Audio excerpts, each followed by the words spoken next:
KPM.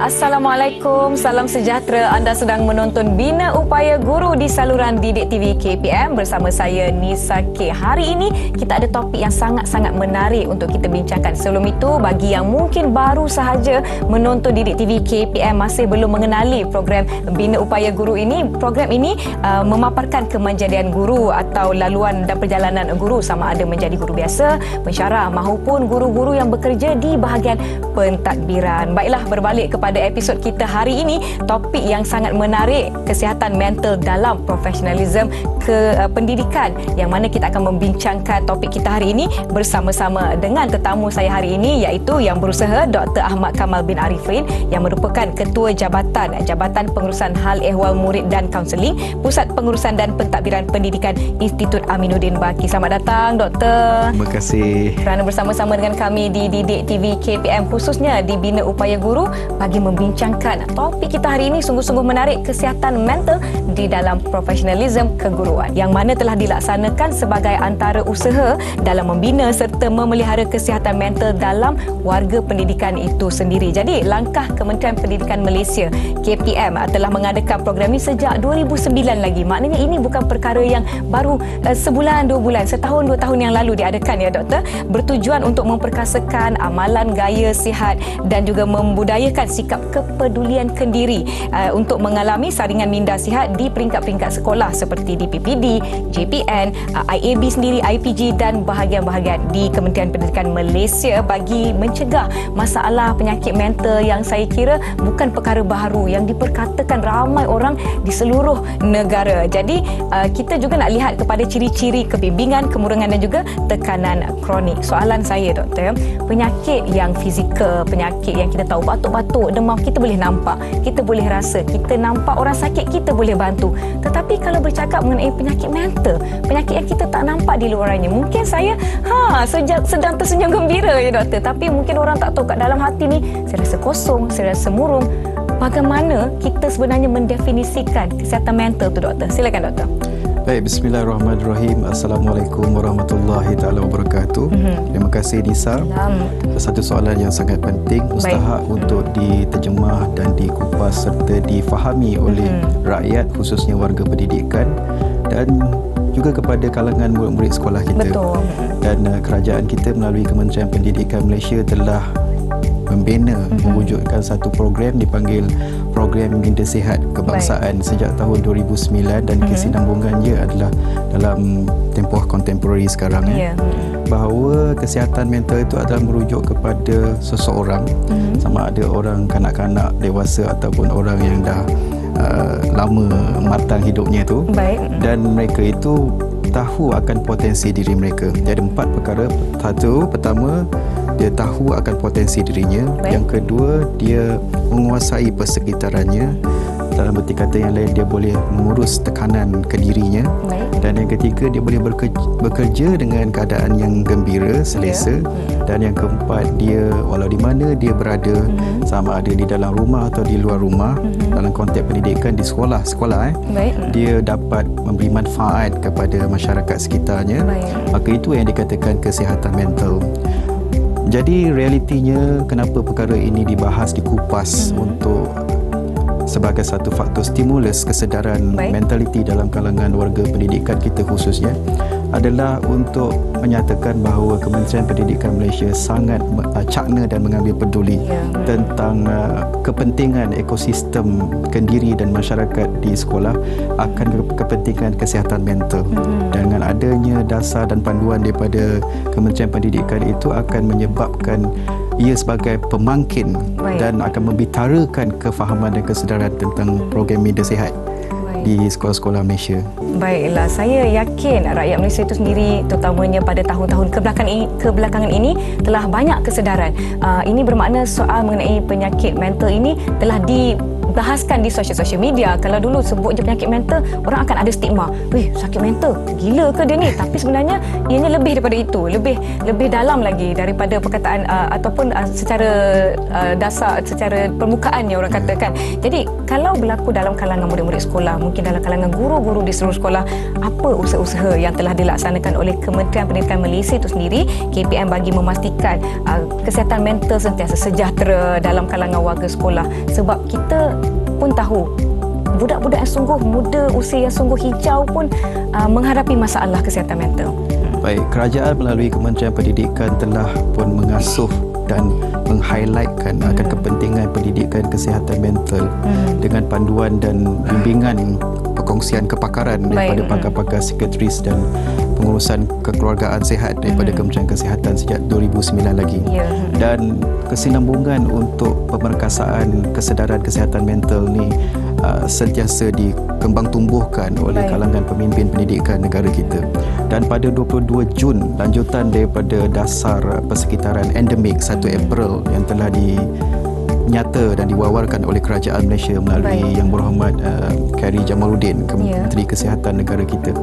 Kementerian Pendidikan telah pun menghasilkan satu blueprint panduan untuk diurus tadbir oleh pengurusan sekolah di bawah kerussetiaan guru bimbingan dan kaunseling untuk membuat saringan minda sihat kebangsaan sekolah rendah dan menengah. Kita ada saringan minda sihat WULI yang mana itu pakar-pakar kaunseling kita akan mengurus dan menginterpretasikannya, dan pelaporannya terus ke peringkat kebangsaan di bawah pengurusan Kementerian Pendidikan di Putrajaya. Apa rasionalnya? Ia adalah sebagai satu langkah atau pendekatan pencegahan. Dan suka saya kongsi kepada masyarakat kita di luar sana bahawa kita Kementerian Pendidikan ada 4 pendekatan sebelum kita mengalami krisis, yakni kita pangkalan data kita kalau menunjukkan bahawa ramai dalam kalangan murid-murid khususnya atau guru-guru amnya yang mengalami sakit mental, maka kita ada kaedah. Pertama, kaedah dipanggil kaedah perkembangan. Apa perkembangan? Kita mengasuh, mendidik dan sentiasa diingatkan melalui paparan laman web Kebangsaan Kementerian Pendidikan, melalui laman-laman web Institut Amiruddin Baki, supaya kepedulian masyarakat warga pendidik untuk mengurus tadbir diri mereka dan murid-murid mereka supaya sentiasa berkolaborasi dengan unit bimbingan kaunseling sekolah masing-masing untuk membuat muhasabah diri secara profesional yang dipanggil saringan minda sihat kebangsaan. Yang di situ ada ujian psikologi WULI yang mana ada 9 soalan yang perlu dijawab secara jujur. Doktor, bagaimana kejujuran itu berlaku? Macam mana nak jujur? Apabila guru kaunseling dengan kemahiran komunikasi yang dia ada, dia akan convince murid-murid sekolah supaya mereka dapat menjawab dengan penuh keikhlasan, dan itu adalah sesuatu yang sangat kita pentingkan. Antara guru dan juga murid perlu mencapai, orang kata apa, kepercayaan tu untuk sama-sama membuka diri mereka untuk berkongsi tentang masalah yang sebenar-benarnya dihadapi, sama ada murid dengan guru maupun murid dengan ibu bapa di rumah. Baiklah, kita akan sambung perbincangan kita selepas ini berkaitan dengan tajuk hari ini. Jadi yang di rumah jangan ke mana-mana, kita rehat seketika, kembali ke Bina Upaya Guru selepas ini di Didik TV KPM.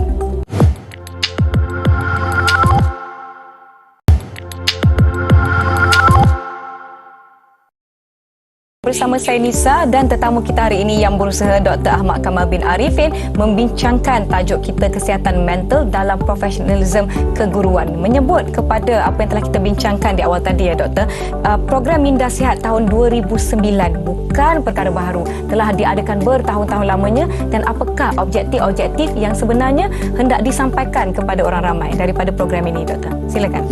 3 perkara utama objektif Kerajaan Malaysia melalui Kementerian Pendidikan berorientasikan asasnya adalah di bawah slogan Minda Sihat, emosi terjaga, kehidupan sejahtera.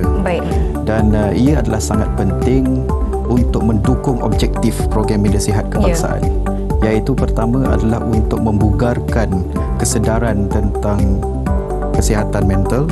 Yang kedua, untuk mengukuhkan tubuh ilmu dalam kalangan masyarakat sekolah, khususnya kalangan murid-murid, apa itu kesihatan mental. Dan yang ketiga adalah untuk sebagai satu langkah intervensi bagi kalangan murid-murid dan juga guru-guru jika mereka ada simptom berkaitan dengan ketidaksihatan dari segi mental mereka. Itu adalah merupakan objektif yang sangat penting untuk difahami dan dihayati oleh kalangan warga pendidik khususnya dan kalangan murid-murid sekolah amnya. Ya, dan perkara ini bila dihayati tentulah ibu bapa akan menyokong. Betul tu, bukan sahaja daripada pihak ibu bapa, malah pihak guru juga penting untuk kita mengetahui apakah gejala-gejala yang dihadapi oleh murid-murid. Kadang-kadang kita tak tahu murid-murid ada masalah kan. Mereka tak nak bercerita dan sebagainya. Memandangkan program Minda Sihat telah pun diperkenalkan sejak 2009 lagi. Sejauh mana setakat ini doktor keberhasilan maupun impak yang telah ditunjukkan kepada murid-murid mungkin dalam kalangan guru-guru sendiri. Program ini diadakan lebih-lebih lagi apabila kita memasuki fasa-fasa endemik, pasca pandemik telah melahirkan ataupun menjadikan ramai di antara murid-murid yang menghadapi masalah kesihatan mental ini. Jadi bagaimana program ini dapat membantu mereka khususnya pada waktu-waktu sebegini? Baik, masyarakat manusia di seluruh dunia secara global dan lokal mengambil maklum akan suasana pandemik yang mana asuhan kesedaran tentang pendidikan kesihatan mental daripada 2009 itu telah memberikan ketampakan dari segi kesiapsiagaan warga pendidik khususnya kanak-kanak murid-murid sekolah-sekolah Malaysia, bagaimana mereka mengasimilasi dan mengadaptasi persekitaran yang tak selamat tersebut semasa suasana COVID-19 itu, yang mana data-data yang berkaitan dengan masalah mental tu tidak begitu digembar-gemburkan bahawa tahap keselamatan mental dalam kalangan anak-anak Malaysia berada dalam keadaan yang krisis, dan lanjutan daripada itu kita Kementerian Pendidikan melalui surat siaran 22 Jun 2022 meng-highlightkan akan pengukuhan program Minda Sihat itu. Kita ada program Minda Sihat dengan ujian saringan kesihatan WULI. Kita dengan penuh kebertanggungjawapan kita akan memperkasa kesihatan mental dalam kalangan murid-murid sekolah kita. Baiklah, mungkin ramai murid-murid sekolah yang sebenarnya saya tak tahu nak buat apa doktor. Saya ni ada masalah, saya stres kat rumah, saya datang sekolah stres dengan kawan-kawan, mungkin antara masalah yang dihadapi, tapi mereka tak tahu prosedur bagaimana nak mendapatkan bantuan itu sendiri, nak pergi kepada guru kelas dahulu ke atau terus ke pusat kaunseling ke, bagaimana doktor? Ya. Kita di sekolah-sekolah Malaysia, Kementerian Pendidikan melalui surat siaran pengurusan kaunseling kebangsaan daripada tahun 2001 sehinggalah sekarang dengan perkara dan konsep kaedah pencegahan masalah mental yang sama. Semua murid berhak untuk bertemu dengan guru bimbingan kaunseling dalam hal-hal berkaitan dengan khusus dari segi kesihatan mental, pendidikan kerjaya, cara gaya belajar, kemahiran psikososial dan pendidikan membina kepimpinan kendiri. Dalam erti kata yang lain, mereka telah maklum tentang hak mereka untuk mendapat perkhidmatan kaunseling berkaitan dengan isu-isu yang berkaitan khususnya kesihatan mental untuk mereka kongsi masalah tersebut. Dan prinsip kesihatan tu adalah apabila murid cakna dan boleh bertemu dengan guru kaunseling, 50% daripada masalah sedia ada yang dialami itu akan terlerai. Ya, kita akan rasa macam seolah-olah bebanan itu telah dikurangkan di bahu. Janganlah bawa masalah itu ke mana-mana. Orang kata apa, lebihkan, luangkan masa bersama guru kaunseling. Mungkin mereka boleh cuba mendapatkan bantuan dan mencapai, orang kata apa, ruang percaya tu untuk mereka berkongsi masalah bersama guru kaunseling. Bagaimana kalau kita nak mendekati murid maupun guru yang sebenarnya takut nak berkongsi apa sebenarnya masalah yang dihadapi? Mungkin mereka akan merasakan kalau saya berkongsi masalah ni mungkin saya akan dikenakan pandangan stigma ataupun pandangan serum. Bagaimana kita nak mendekati golongan yang sebenarnya takut sangat nak berkongsi masalah? Ya, persepsi stigma negatif masyarakat khususnya warga pendidik ataupun murid-murid sekolah yang tak berani atau tak yakin akan keselamatan emosi dan rahsia mereka jika mereka mengalami kebimbangan ataupun kemurungan ataupun tekanan yang tidak terkawal tu adalah merupakan satu cabaran sebenarnya kepada semua kepimpinan pendidikan sekolah khususnya dan kalangan guru-guru kaunseling umumnya, supaya mereka bersifat penyayang, empati, caring, understanding, trustworthy. Karakter yang menampakkan sikap kepedulian terhadap warga sekolah itu akan menjadi penggerak ke arah keberanian masyarakat murid-murid kita untuk berkongsi masalah. Betul tu. Tidak ada sebab mengapa kita perlu takut kerana tugas mereka adalah untuk membantu kita dan semoga kita pun terbuka untuk dibantu. Baiklah, kita nak rehat seketika. Jangan ke mana-mana, kembali selepas ini di Bina Upaya Guru di Didik TV KPM.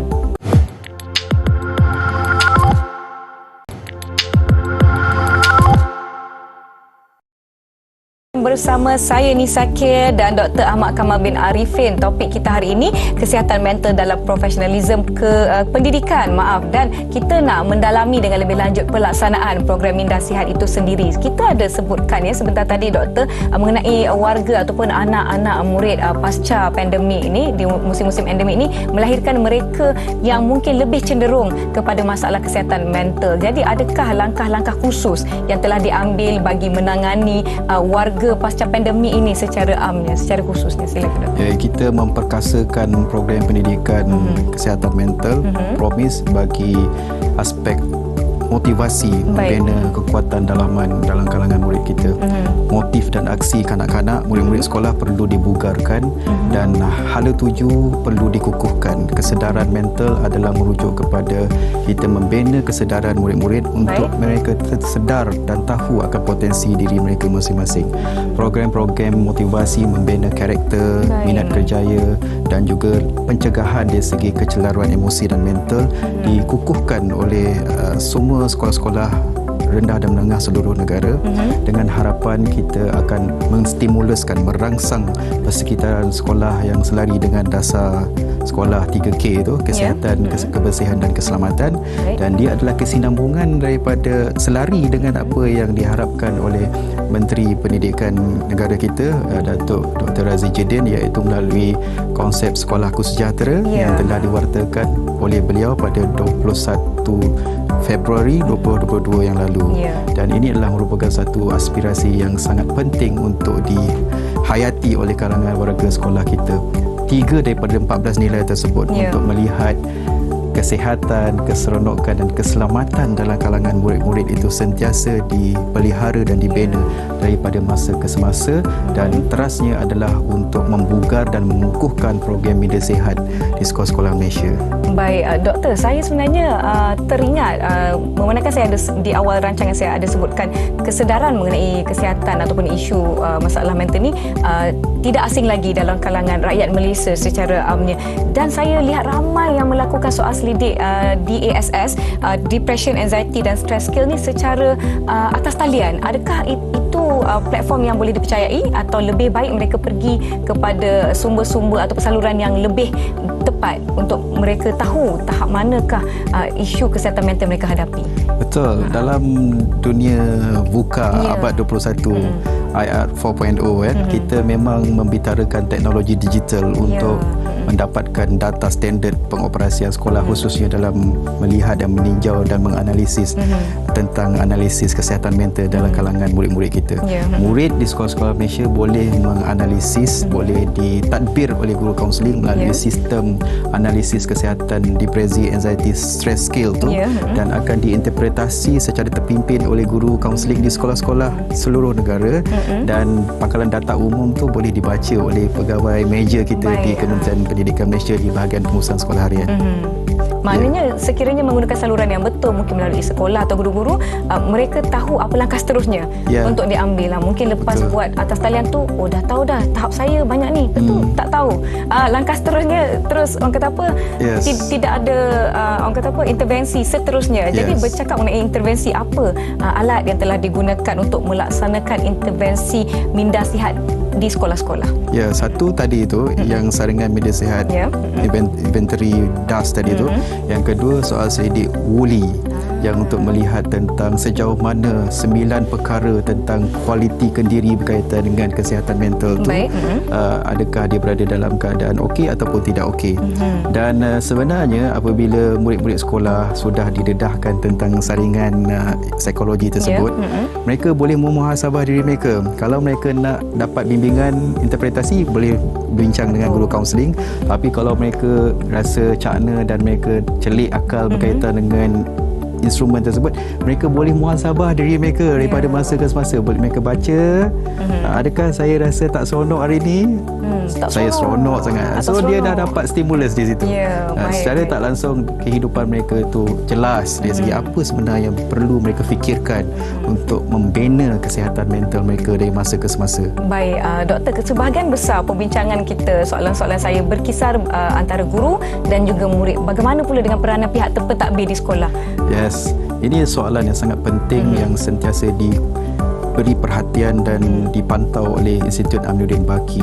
Pengoperasian kepimpinan dalam hal-hal berkaitan pelaksanaan dasar-dasar semasa, khususnya pelaksanaan program media sihat kebangsaan di sekolah-sekolah Malaysia akan dipantau oleh pengetua sekolah kita. Kita ada sistem pemantauan yang bersepadu, one page project manager yang mana semua guru-guru pentadbir sekolah kita tahu tentang kaedah pemantauan tersebut, dan daripada data pemantauan tersebut mereka boleh membuat pengukuhan, penstrukturan semula, plan kontingensi, pengurusan risiko jika ada bukti yang menunjukkan bahawa program itu ada kelemahan sana sini. Mereka perlu mantapkan daripada masa ke semasa, khususnya untuk memantau guru kaunseling dapat menginterpretasi data tersebut secara bermakna.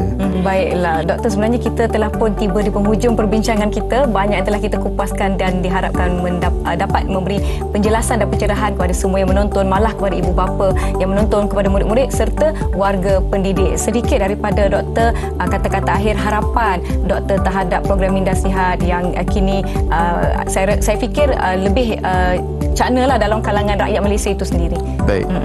Asas kepada kerukunan kesejahteraan mental dalam kalangan masyarakat kita adalah pada kita punya jiwa kita. Ala inna fil jasadi mudghah iza salahat salah jasada kullu iza fasadat fasada jasada kullu fahiya qalbun. Hati nurani kita sentiasa perlu ketenangan. Dan ketenangan, kalau kita sebagai orang yang beragama, kita kena sentiasa ingat kepada Tuhan kita walau di mana saja kita berada. Anta'budullah ka'annaka takun tarahu fa in lam takun tarahu fa innahu yaraka. Kita sentiasa dapat merasakan walau di mana saja kita berada, di depan kita ada Tuhan yang akan menolong dan akan membantu kita. Adanya kesedaran itu, kita akan tenang dan kita sentiasa yakin akan apa yang kita sedang usaha untuk kita capai. InsyaAllah. Dan saya harapkan juga semoga program Minda Sihat ini dapat membantu lebih ramai lagi murid-murid, malah guru-guru di sekolah. Dan saya harapkan semuanya jelas terhadap topik yang kita bincangkan pada hari ini, iaitu kesihatan mental dalam profesionalisme pendidikan. Terima kasih saya ucapkan kepada Yang Berusaha Dr. Ahmad Kamal bin Arifin, Ketua Jabatan Pengurusan Hal Ehwal Murid dan Kaunseling, Pusat Pengurusan dan Pentadbiran Pendidikan Institut Aminuddin Baki. Semoga kita bertemu lagi. Saya Nisa Kir, terima kasih dan jumpa lagi.